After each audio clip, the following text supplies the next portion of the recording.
नमस्कार. नर्मदे हर. महाकुंभ मेळा हा सध्या प्रयागराज नगरीमध्ये सुरू आहे.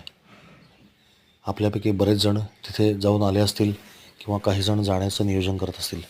त्या सर्वांना सावध करण्यासाठी मी हा व्हिडिओ बनवतो आहे.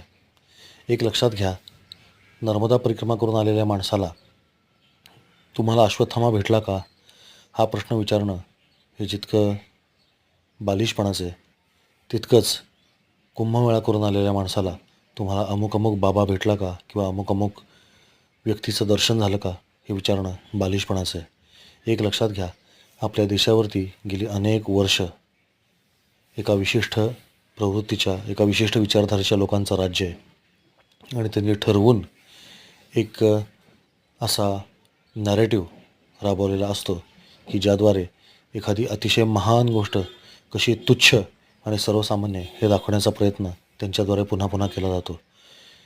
महाकुंभमेळा किंवा कुंभमेळा ही लाखो वर्षांपासून चालू असलेली परंपरा असून त्यामध्ये अनेक प्रकारचे साधू, संत, महंत, साधक, सिद्ध, तपस्वी, तडी, तापसी, संन्यासी, योगी, वितरागी, बैरागी हे संपूर्ण जगभरातून येत असतात आणि प्रत्येकजण तिथे स्वतःसाठी येत असतो हे आपण लक्षात ठेवलं पाहिजे.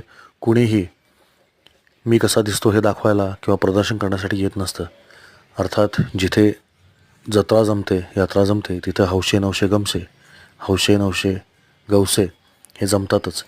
त्या पद्धतीनं इथे देखील काही असे लोक आपल्याला आढळू शकतात, परंतु केवळ त्याच लोकांना फोकस करून, त्याच लोकांवरती लक्ष केंद्रित करून जणू काही कुंभमेळा म्हणजे हीच लोक आहेत असं दाखवण्याचा जो अश्लाघ्य प्रयत्न अलीकडच्या काळातले काही लोक करत आहेत ते अतिशय दुर्दैवी आहे. त्यांनी लावलेला हा सापळा आहे, त्याच्यामध्ये आपल्यासारख्या शून्य साधकांनी, मुमुक्षूंनी सापडलं नाही पाहिजे.